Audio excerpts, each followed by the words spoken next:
ශුද්ධ ලෝකතුමා විසින් විවද සුභාරංචියේ 44 වන 23 වන පරිච්ඡේදයේ 44 සිට 49 වන පදයේ දක්වා ජේසුස් වහන්සේගේ මරණය. එය මධ්‍යහන් වේලාව පමණ විය. රට පුරා අන්ධකාරයක් පහළ වී එය සවස 3 දක්වා පැවතිණි. හිරු අඳුරු විය. දේවමාලිගාවේ තිරය දෙකඩව ඉරී ගියේය. ජේසුස් වහන්සේ මහහඬින් මොර ගසා පියාණනි ඔබ හස්තයට මාගේ ආත්මය බාර දෙමි වදාළසේක. මෙවදන් කියා උන්වහන්සේ අවසන් හුස්ම හෙළූසේක. එවිට ශතාධිපතියා සිදු වූ දෙය දැක දෙවියන් වහන්සේට ප්‍රශංසා කරමින් සැබවින්ම මේ මනුෂ්‍යයා නිදොස් කෙනෙක්යයි කීවේය. මේ සිද්ධිය බැලීමට ආ සමූහයා සිදු වූ සියල්ල දැක ලයට ගසා ගනිමින් ආපසු ගියහ. උන්වහන්සේ දැන හැඳින සිටි සියල්ලෝද ගලිලයේ සිට උන්වහන්සේ සමග ස්ත්‍රීහුද ඒ දේ නරඹමින් දුරින් සිටියහ. දේව වාක්‍ය මෙසේය.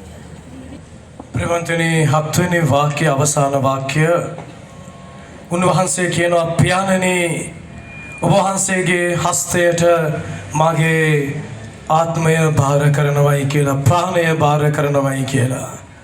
ප්‍රවන්තනි මේක ජුදෙව් සම්ප්‍රදායේ ජුදෙව්වරු තමන්ගේ දරුවන්ට ඉගැන්වපු යාඥාවක්. ජුදෙව් සම්ප්‍රදායේ ජුදෙව්වරු තමන්ගේ දරුවන්ට ඉගැන්වපු යාඥාවක්. අපේ රටේ තියෙනවා ඉස්සර තිබුණු පුරුද්දක් තමයි අම්මටයි තාත්තටයි නිදාගන්න කලින් දරුවෝ ඇවිල්ලා වඳිනවා. හැබැයි දැන් ඒ සංස්කෘතිය නැහැ. ජුදෙව්ව ගාව තිබුණ සංස්කෘතිය තමයි යාඥාවක් තියෙනවා නිදාගන්න කලින් දරුවන් කියන්නට ඕන. ඒ යාඥාව තමයි ස්වාමිනී නැත්නම් දෙවියන් වහන්සේ මගේ ප්‍රාණය බාරගත මැනව. ඒ කියන්නේ හෙට දවසට දෙවියෝ අවදි කළොත් තමයි මම නැගිටින්නේ. එතකොට ජේසුගේ මරණය වෙලාවේ ජේසුගේ අවසාන වෙලාවේ මරියා අම්මා ජොසේතුමා ඉගැන්වපු යාඥාව තමයි අවසාන මොහොතේ කිව්වේ. ජේසුගේ හදවත ඇතුලේ තිබ්බ යාඥාව තමයි දේව තාත්තට කිව්වේ. ඒ කියන්නේ පුංචි කාලේ ඉඳන්ම කියපු යාඥාව. මොකද්ද? මගේ ප්‍රාණය ඔබ වහන්සේගේ හස්තයට බාර කරනවා.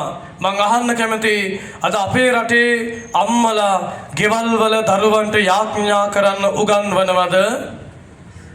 අපේ රටේ දෙමව්පියෝ දරුවන්ට යාඥා කරන්න උගන්වනවද? අපි පුංචි කාලේ නම් පැදුරු එලාගෙන යාඥා කරා.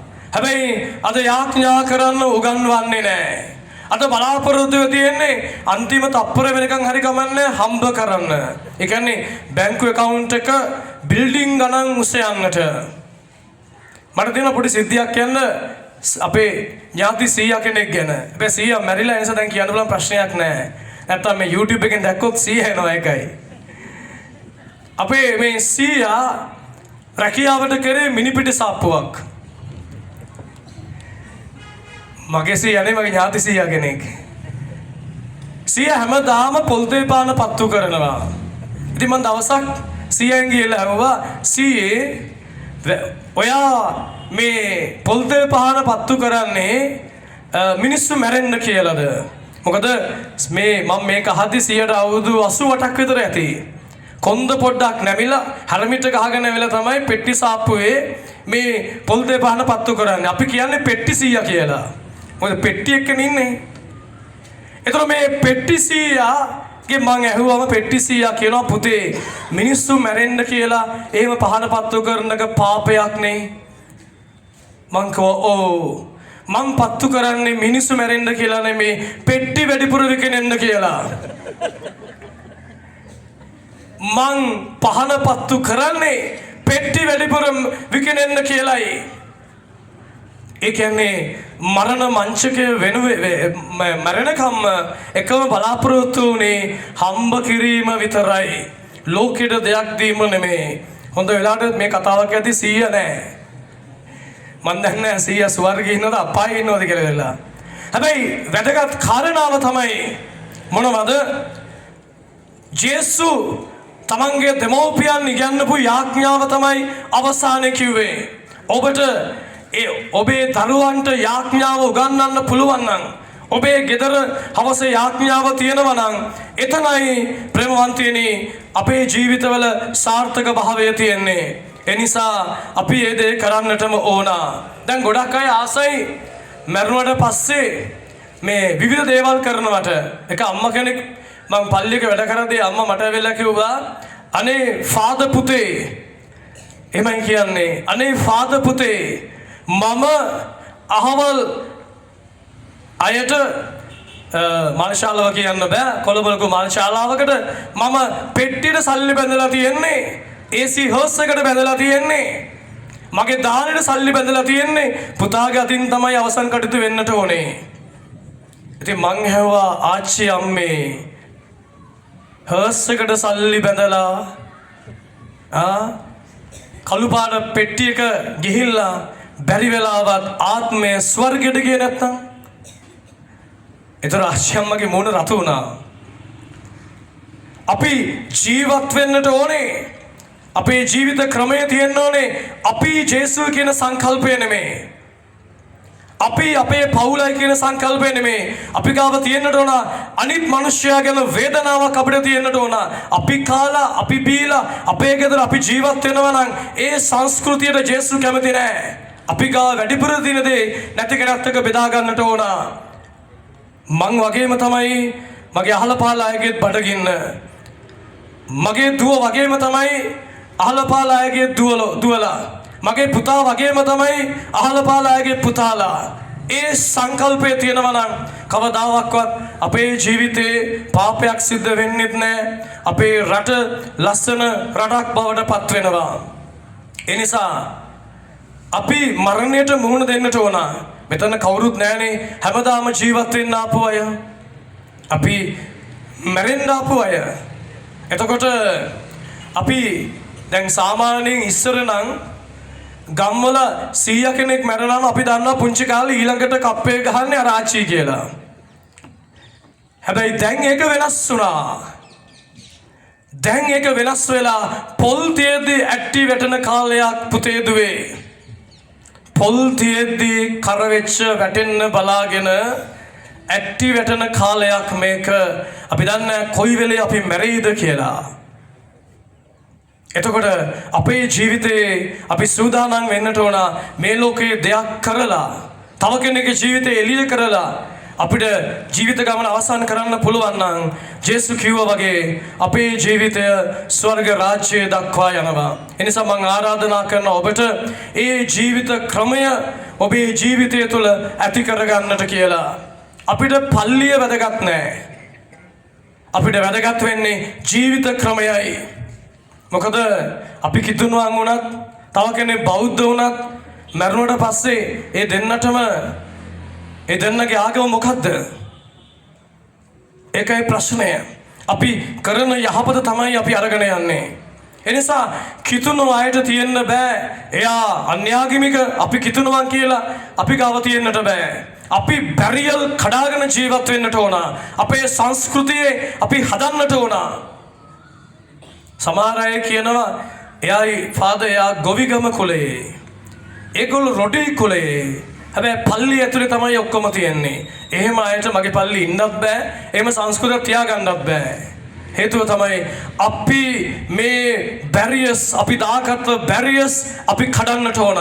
ජේසුස් මේ බැරියර්ස් කැඩුවා. එතනයි ජීවිත ක්‍රමය වෙනස් වුනේ. එතනයි සංස්කෘතිය වෙනස් වුනේ.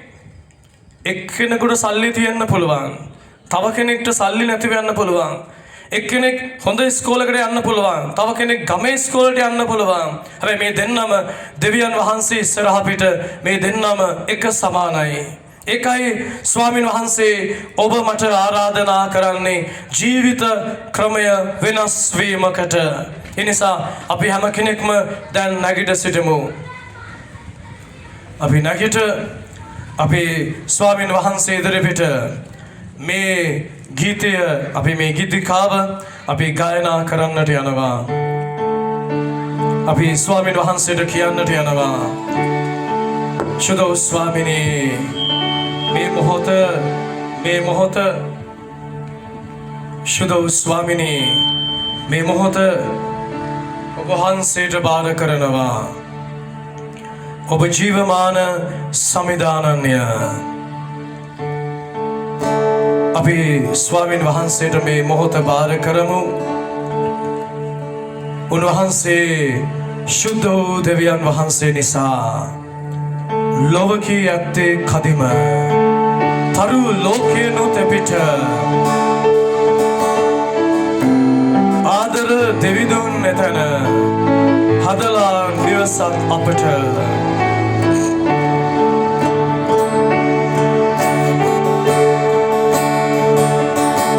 අපි දෑත් උසවලා මේ 7 වෙනි ගීතිකාව ගායනා කරමු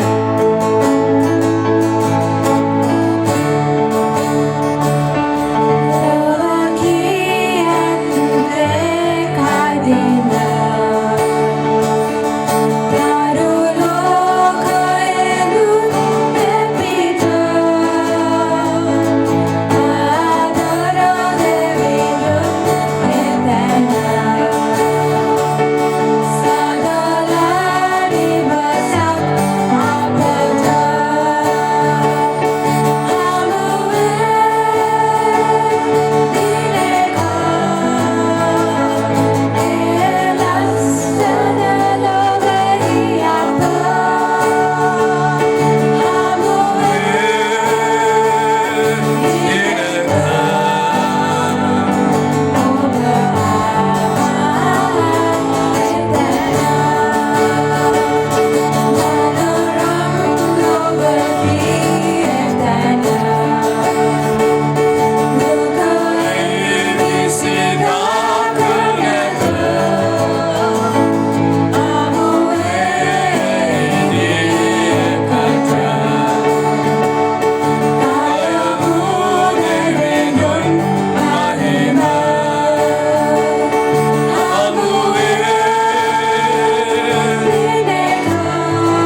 රැස් පියාගෙන අද මහසිකුරාද අපි ජේසුගෙන් ඉල්ලමු අපේ බලාපොරොත්තුව ජේසු මත තබන්න මම ඔබෙන් ඉල්ලනවා ඔබේ බලාපොරොත්තුව ජේසු මත තබලා ඔබ ඉල්ලන්න ස්වාමීන් වහන්සේගෙන්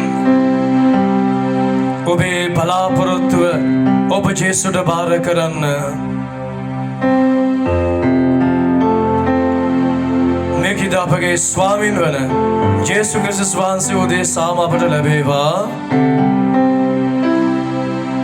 මම මේ මොහොතේ ස්තුතිවන්ත වෙනවා අපේ දේවස්ථාන පළාතේ ගිහිල්ධාරී මණ්ඩලයට ඒ වගේම මීඩියා යුනිට් එකට ගීතිකා කණ්ඩායමට ඒ වගේම විශේෂයෙන්ම රුසිරිට මම ස්තුතිවන්ත වෙනවා සුජිත් ගොඩාක් මහන්සි වෙලා මම දැක්කා මත් එක්ක කරපිට අරගෙන දේවල් කරා ඒ වගේම ගිහිල්ධාරී මණ්ඩලයේ සියලු දෙනාටම ස්තුතිවන්ත වෙනවා සමහර අය අසනීප වෙලා ඉන්නේ එනිසා මම ස්තුතිවන්ත වෙනවා සියලු දෙනාට ඒ වගේම අපි ස්වාමීන් වහන්සේට මේ මොහොත බාර කරලා උන්වහන්සේ වර්ෂාවක් නොදී උන්වහන්සේ අපිව ඇත්තටම ඉතාම හොඳින් උන්වහන්සේ එක කරා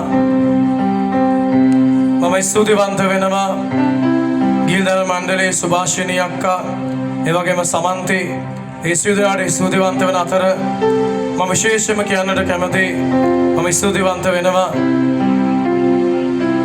රවිෂා ලංගිට මම දන්නවා ගොඩක් මහන්සි වෙලා වැඩ කටයුතු ඔක්කොම කරා ඒ වගේම මම ස්තුතිවන්ත වෙනවා මගේ ගෙදර සියලු දෙනාට ඒගොල්ලෝ මාත් එක්ක හිටපු නිසායි මේ හැම දෙයක්ම කරන්න පුළුවන් වුණේ ඒ නිසා මම ගෙදර සියලු දෙනාට ස්තුතිවන්ත වෙනවා විදුරංග තරංගි බුද්ධික ශයිනි මම ස්තුතිවන්ත වෙනවා ඒ වගේම මම ස්තුතිවන්ත වෙනවා අජිත් අයියට පිය සංගමයට ඒ වගේම මව් සංගමයට මම ස්තුතිවන්ත වෙනවා මේ මොහොතේදී මව් සංගමයේ සියලු මව්වරුන්ට ස්තුතිවන්ත වෙනවා ඒ වගේම පූජා උදව් ඒ දරුවන්ට ස්තුතිවන්ත වෙනවා ඒ වගේ විශේෂයෙන්ම මෝදර පොලිසියේ ස්ථානපතිතුමා බණ්ඩාර මහත්තයා ඇතුළු අද මෙතනට පැමිණ සිටින සියලුම පොලිස් නිලධාරී මහතුන්ට මම දෑත් එකතු කරලා ස්තුතිවන්ත වෙනවා ඒ වගේම රත්මලාන එයාර්පෝස් කැම්ප් එකේ සියලු දෙනාට නිලධාරී මහතුන්ට මෙතනට ආවව සියලු දෙනාට මම ස්තුතිවන්ත වෙනවා ගුවන් හමුදාවට ඒ වගේම නන් අයුරින් සහාය දුන්නු සියලු දෙනාට මොරටුව පොලිසියේ බුද්ධි අංශයට මම ස්තුතිවන්ත වෙනවා මාත් එක්ක ඇවිල්ලා ගොඩක් දේවල් ඒගොල්ලෝ කතා කරා ඉතින් ඒ ගැන මම ස්තුතිවන්ත වෙනවා ඒ වගේම පැමිණ සිටින සියලු දෙනාට ස්තුතිවන්ත වන අතර අපි මේ ගීතිකාව ගායනා කරනවා ඒ අතර අපි පඬුරු ස්වාමීන් වහන්සේට අපි ඔප්පු කරනු ලබනවා මගේ දුක කියන්න ආවා ජේසුනි ඔබගේ පාමුලට මේ ගීතය අපි ගායනා කරනවා අපි සම්බන්ධන් හා තුති පඬුර වලින් අපි ස්වාමීන් වහන්සේට නමස්කාර කරමු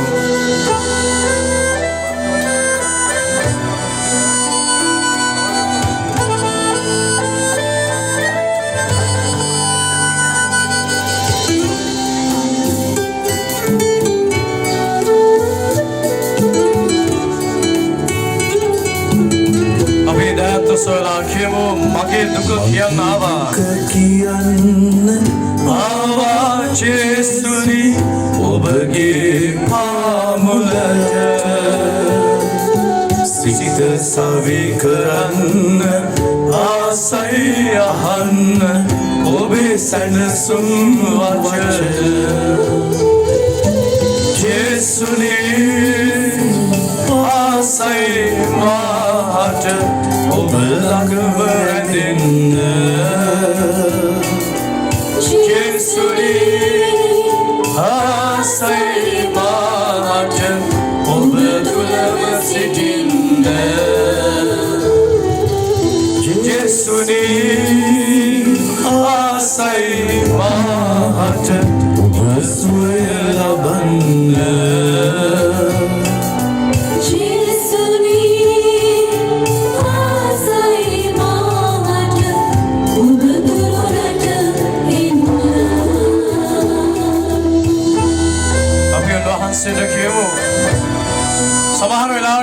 අතින් වෙන වැරදි මිනිස්සු ගොඩක් වෙලාට හිතනවා අපි හිතලා කරන්න කියලා. ඒක අපි ගාව තියෙන ආකල්පයක්. සමහර වෙලාවට අපි දුර්වල නිසා අඩුපාඩුවක් වෙන්නට පුළුවන්. ඒ නිසා අපේ ආකල්ප අපි වෙනස් කරන්නට ඕන. මා සිත දුබලයි. හදවත සසලයි. සිත එක තැන නොරැඳේ.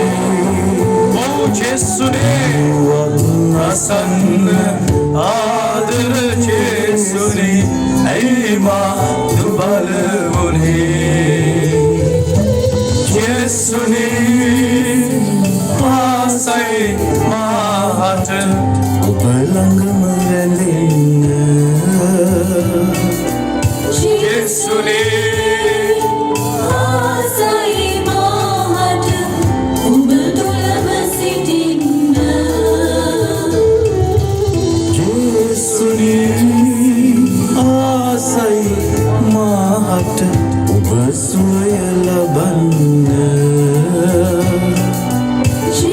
ජේසුනේ ආසයි මාට ඔබ තුරට එන්න.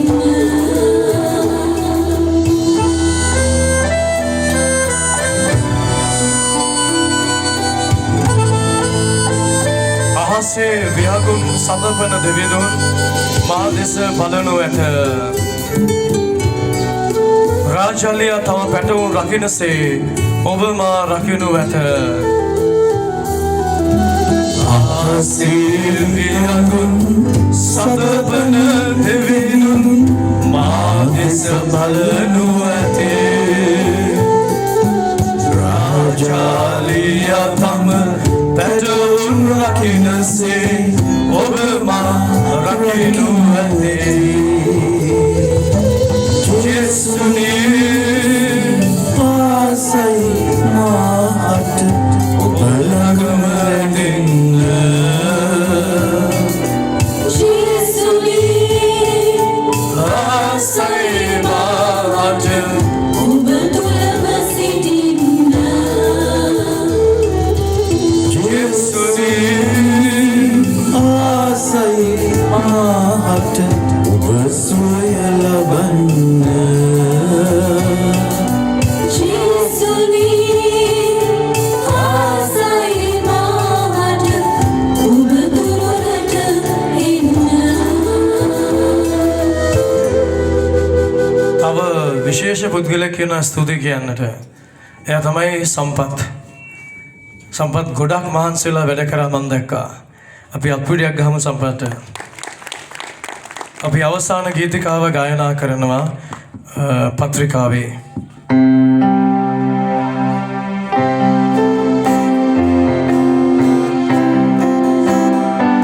හැම කෙනෙකුටම වීම විදුරක් තියෙනවා බීලා යන්නට.